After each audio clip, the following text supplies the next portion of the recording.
Hey, this is Professor Homo. Welcome to EX3 for CSE 230. And what we're going to do for EX3 is going to be very simple. We're just going to put a picture of yourself on your home page. Now, come on, don't be shy about it. It's just a home page. It is an online class. I'm sure you have pictures on Facebook and LinkedIn and all other places. It's just going to be a little tiny one, little thumbnail, barely 100 pixels wide. So it doesn't have to be a very big photo.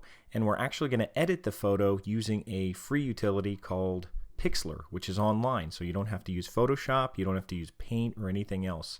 You just have to find a picture of yourself somewhere. And I even took a picture of myself to use for this, and it's not very flattering either, so you don't have to feel embarrassed when you put a picture of yourself up there either. Plus, for our class, that way people get to know who everybody is, since not everybody knows each other in the class, and it's nice to put a face with a name. And what I'm going to do first is I'm going to go online, and again, this is what we're going to try to put it to the right side of your home page here. And what I'm going to do is go online to Pixlr, and it's Pixlr, not with an E in it, so it'll be Pixlr, and I have a link of it on e-learning, but it's pixlr.com, and if you go there, you'll see this screen come up and called Pixlr, and there's a couple choices. It has Pixlr Express or Pixlr Editor, and we're going to use Pixlr Editor. It's going to be almost like Photoshop. It's very Photoshop-like, and I'm going to launch it, but except it works in your browser, which is nice, and it's free. So I'm going to open an image from a computer because I took a picture. I had someone take a picture of me. So I'm going to open that picture up where it says Open Image from Computer, and let's see where I have it. I have it in my... I think they went into my pictures folder, so let me go open one up. I think it's this one. Just had a picture of me just sitting in front of a bookcase. Nothing really fantastic to look at. So let me open that up in Pixlr. You could open up from images on your, on your hard drive. You can open up from other pictures on the web. And I guess when my son took this, he took it upside down with my phone.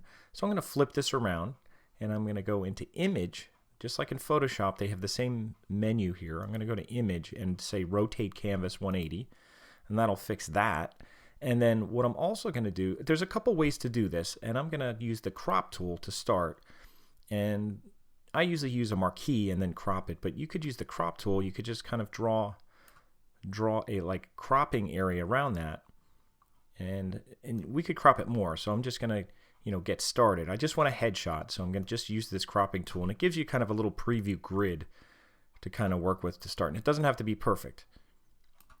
And then if you hit return, it'll crop it for you. And that's pretty much what I want, is just a headshot in front of the bookcase there. So I'll hit return, and there's my headshot.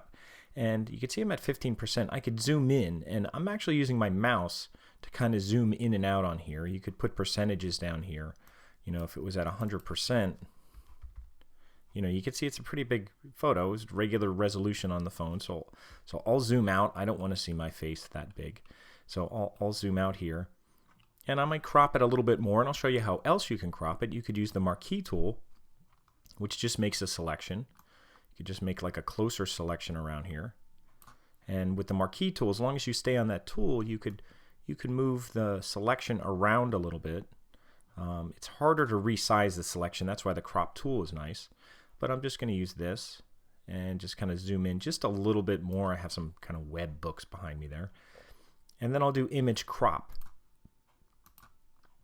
And there's my face shot. And one thing I'll do, I'll zoom in here, even though I hate to zoom in. I'm going to zoom into my teeth. One thing you might want to do, my teeth aren't too bad, but on the photograph, they look a little on the yellower side. So I'm going to whiten them up. And I'm going to use the lasso tool, which is also in Photoshop. I'll use the lasso tool. And they have one that works like a polygonal lasso tool. I'm not sure if I'm pronouncing that correct, but like a polygon, so you could use straight lines. It's just easier to go around. And what you can do is you just click, kind of like using the pen tool in Illustrator. I'm just going to click around here and just kind of straight lines. I don't have to, paint. And I'm just trying to get the teeth. And I'll go around my teeth here. And I almost need to like fix some of those rough edges too, and I'll just click. I won't double click at the end. I'll just click once. And now my teeth are selected. And what I could do is I could go in here and go to Image, or actually in Photoshop I would do that. I actually want to go to Adjustment, Levels, and I'll go in here, and a little trick to make whiter teeth is actually to go to the blue channel and increase the blue, because that cools it down. So I'm going to increase the blue channel just a little bit, and it makes it a little bluish, which is okay, just a little bit. That kind of counteracts the yellow. See, if I took it down, it would make it real yellow. If I wanted to make my teeth look like corn or something, I could move it down. So I'll just add a little bit of, I'll just highlight the blue channel that's in there, and then I'll go back to the RGB channel and just lighten up everything a little bit. And I don't want to, you know, bleach out my teeth completely, just to give them a little kick, and I'll hit OK. And then if you go back, you could kind of look at a before and after. You can see now, I have the marquee there, it's a little harder to see, but you could see it's a little, you know, it's a lot whiter. And I could click with my marquee and deselect. Now I'll zoom back out again. Now one thing I didn't do, I wanted to do this first before I did the teeth, but another thing I'm going to do with this picture, it's a little dark in the shadows, and they don't have a shadows highlight like in Photoshop in this Pixlr application. But I'm going to go to adjustment levels again, and you can do a lot with levels. And you may have worked with the input levels. The way these work is they have the darks, the highlights, and the midtones that you can work with. And you know, if you adjust the highlights, it's going to lighten everything lighter and make it lighter and eventually bleach it out. The midtones will just hit the midtones like the face. But you can't lighten the darks. But that's why you could go down here and you can actually lighten the darks a little bit. Bring up the darks just a little bit. I'll maybe bring them up to 10. And then I'll just lighten up a little bit. I don't need much. I just want to lighten it up. Only because I know I'm working on a Mac right now, and I know on other computers it's probably going to come out a little more darker and contrasty. So I tend to compensate and make it a little lighter than it's going to be. Now I don't want to bleach it out, but I just want to make everything a little less contrasty. And that's about all I need to do. The teeth look white, everything looks okay. So I'll hit OK. So that was just a couple little things there. Now my image size right now, I can see it's 542 by 688. That's huge. We just want a little thumbnail on our page. So I'm going to go into image size, and I'm going to scale this down. Now you could just work on one element. You could work on the width. You could just make it like 100 pixels wide. That's enough for what we're working on. It doesn't have to be a perfect square. You could just make it 100 pixels wide. So I'll just put it on 100, and it constrains it so that, you know, if it's a little taller, that's okay. It's not going to stretch it or distort it. So I'm going to make it 100 by 127 or whatever it comes out to. You could just use 100 for width, and then whatever the height comes out to is fine. So I'm going to hit OK. And there it is, and that's not 100%. So if I do, I think I could do Command 0. That's the 100%. That's the way it's going to come out as a finished size on my page. And you could even crop a little more off if I wanted to, you know, even just take a little off the bottom. I could just trim it a little bit more and do image crop. And I'm also going to, making the size get that much smaller tends to give it a little blurry feel to it when it gets to be that small. And one other thing you could do is you could go to Filter, and I go to Filter Unsharp Mask. That's also in Photoshop. And I'll go to Filter Unsharp Mask. In the settings, if they come out like 52 and 15, I'll just make it 52 and 0. The radius doesn't even go down below 2, but that's a good setting, 52 and 0. If you increase the threshold, it kind of eliminates areas that are going to be sharpened, and I don't want to. I'll sharpen everything, and I'll leave it at 52 and 0. And they don't have a little preview button like Photoshop has, but I'll hit OK. And I could go back and look at the before and after, and it gets a little sharper. So you want to sharpen those little thumbnail kind of images just to see detail a little bit more, and that's fine. And now I'm ready to save it. Now you don't have to save over your original. I'm going to make a new version, and I'm going to go File, Save.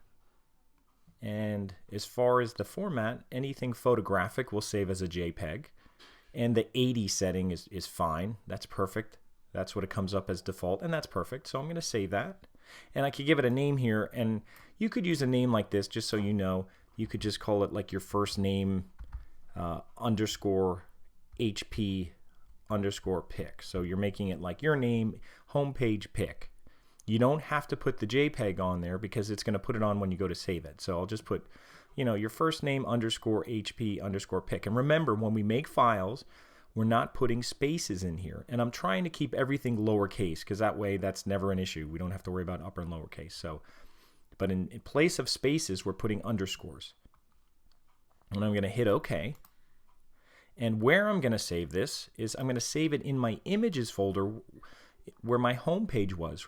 And that's the one that you downloaded and you made a couple little edits to and then uploaded. Hopefully you did that. So I'm going to go in there and find that. And I think I have it in my CSC 230W1. Remember, that's the folder you originally downloaded. And it's the upload sample folder, or not up, it'll be upload with your name. It had last name and then you changed it to your name. And then inside images. And so I'm just going to save this image there. And you can see I already tried this before just to, as I was practicing before the video. So I'll just save over this one and replace it. And that's it. You don't have to save this for any reason because as long as we have it saved, you don't have to keep this original one in Pixlr. And it says, you want to save the image? No, I don't want to save it, so I'm good. So I could get out of Pixlr. Thanks. It's a free application, works well. You could log in and make an account there, and I guess you'll get emails and stuff, but you could still use it for free. So it's a nice application in lieu of using Photoshop or paying for Photoshop. All right, so going back to my image, you know what? I'm going to take a break here, and then I'll do the second part in a second video.